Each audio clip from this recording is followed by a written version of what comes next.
afternoon. It's again Friday, 5:30 p.m., and your host for the next 25 minutes of Hotline 21 is going to be Danny Kenyatta Davis, and I am so excited.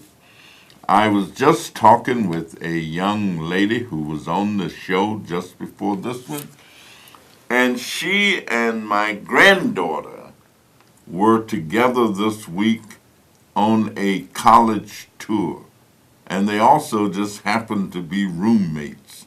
Now that is indeed a coincidence, and how fortunate I am to be able to talk to this young person who knows my granddaughter, and obviously if they want a college tour together, they are interested in some of the very same things, and they are aspiring to go to college, and I think we need more and more of our young people to do that.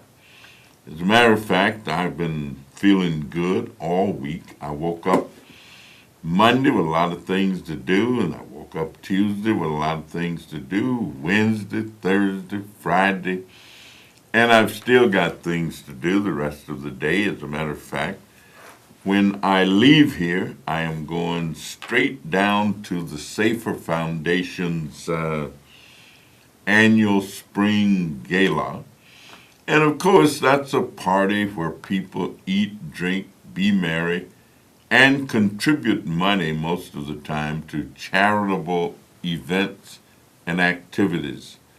Sometimes it looks as though people are just having a ball, but they also are contributing significant sums of money to the many charitable agencies, organizations, and programs that provide services to people who have a lot of different kinds of needs. I'd like to have some real interaction, so if any of the callers are standing by, I wish you'd get ready and just call in and tell us what you are concerned about and what you hope is going to happen, what you think might happen. I always like to report on what I have done the past week. I didn't go to Washington because we were on spring break, but I had some wonderful experiences. And one of my best experiences was at church. I went to church on Sunday to the Carey Tercentenary African Methodist Episcopal Church, and the pastor just lit my fire. And I tell you how he did it. When he got ready to take up the offering, he asked 4 people to stand up by the table, and he announced that today was Easter. And a lot of people had spent money and bought things. And that these 4 people were going to make an assessment of how people say they spent money for things they may have been wearing or things they may have purchased, and how many of them had spent that money with an African American or with a black person. You know, we always talk about economic development and restoration of our communities, but we're not always talking about putting your money in the area where you live so that its value can be used for the benefit of that neighborhood or that community.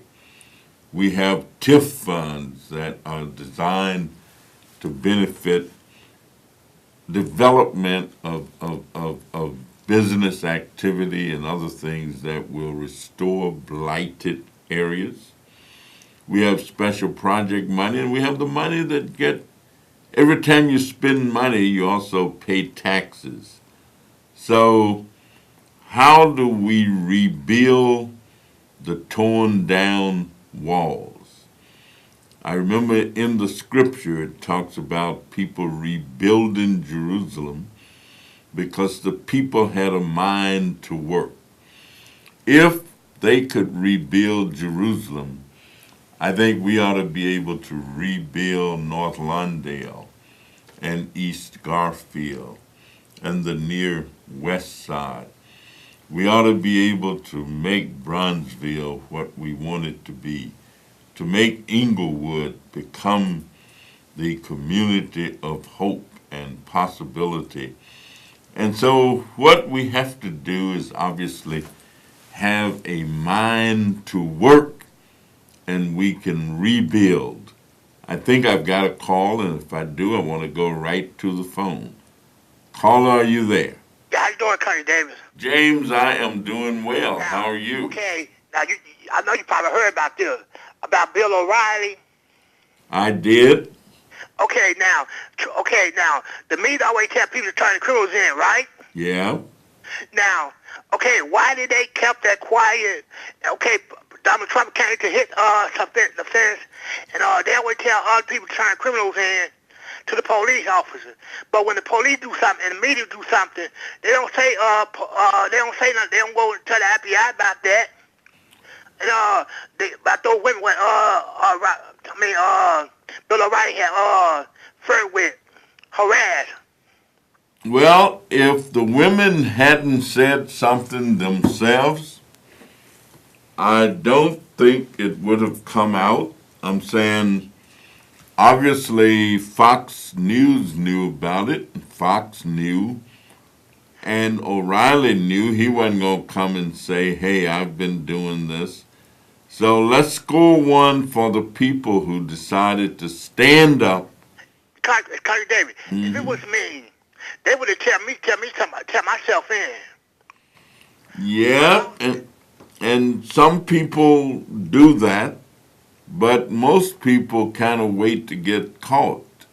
They don't turn themselves in that often unless, the authorities are pressing down on them and they think they may be better off by turning themselves in than being picked up. I don't get them, Congressman Davis. But they always tell criminals turn themselves in to the police. Why if the media do something and the police do something, they don't go tell the police turn themselves in to the FBI?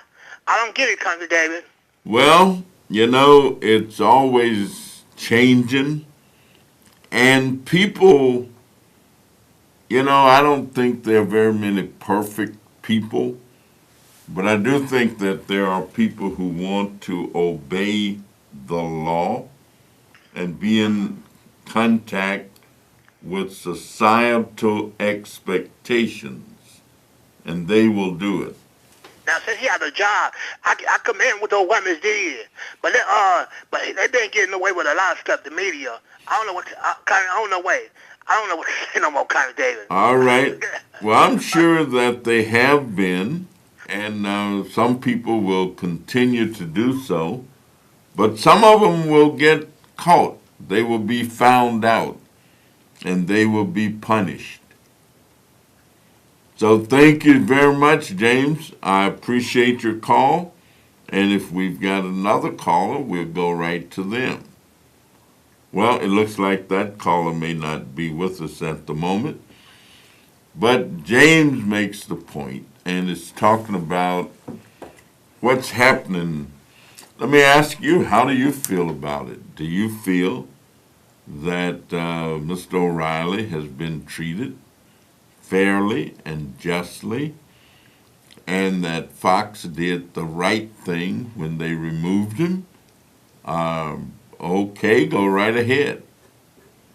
Yes, Congressman, and it's a great day to be on God's green earth. It is But indeed. you know what? Fox did right with O'Reilly. I just wish they'd do right with someone else. I got a quick two questions I want to ask you. Number one, they're steady finding out that the Russians was involved into the election with Trump people and so on, so on, so on.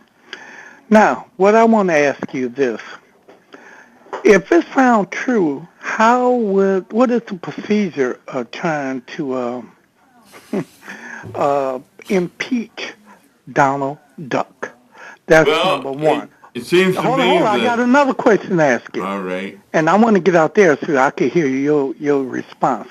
Number two, what is your opinion about them trying to legalize marijuana? I heard a young lady earlier stating that it's trying to take away from the middleman. I don't think that's it. But again, I'd like to know what is your honest opinion about legalizing marijuana in Chicago or in Illinois. So please, I'd like to hear those two responses. Let me get out there. And thanks, Congressman, for Well, taking the thank you call. very much. As far as impeachment of Donald Trump, I think it's going to be pretty difficult and challenging, basically because of the fact that Trump supporters are in charge of a lot of processes that would have to take place. For example, Republicans are in absolute control of the House based upon their numbers. They're also in control of the Senate to the point that when something is brought to the table, put on the table for a vote, and if they use the 51 rule, then they can generally muster 51 votes to get their will done. They're also in control of the courts. The Supreme Court has a Republican majority. And then, of course, the presidency, which controls all of the executive offices, they are under the jurisdiction and administration of the president. So I think it's going to be easier to talk about doing it than it will be to do it. And yet there are a number of folks who, if they get a chance to vote, they would vote to do so. And I think that's the situation with the Donald Trump. The other situation, again, we have basically a setup that says the majority, meaning that if you can have the majority on your side,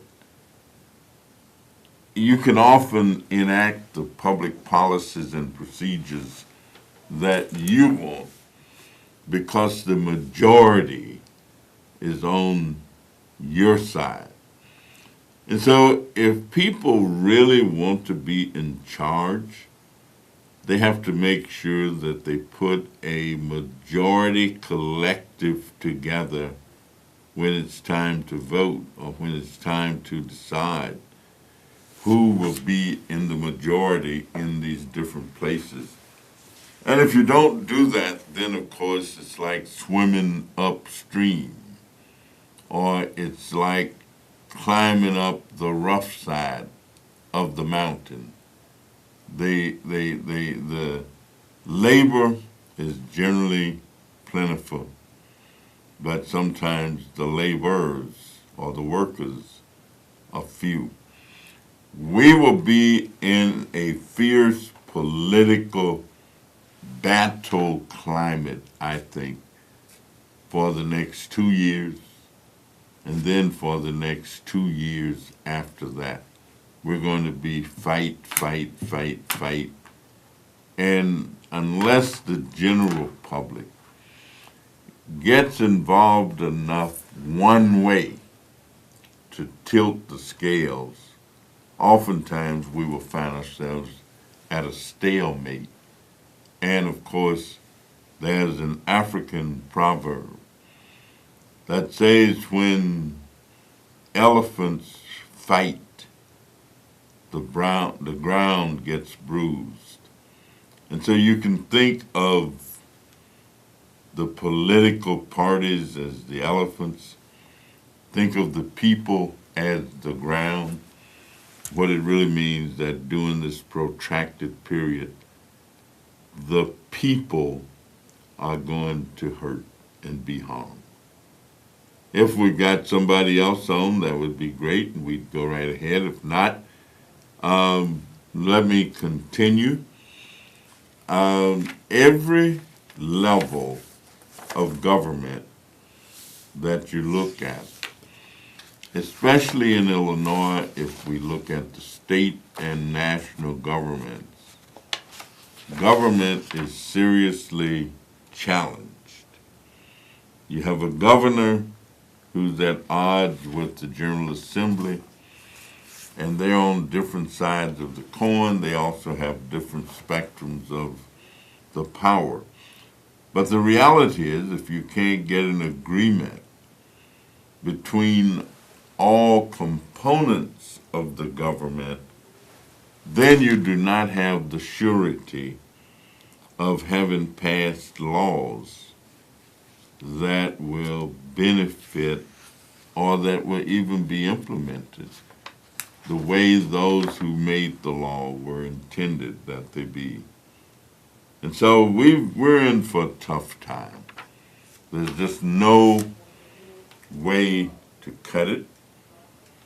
We're in for a tough time because for the first time in a long period of time, one political party is capable of dominating the discussion and dominating the action when it comes to voting and the use of power to determine direction.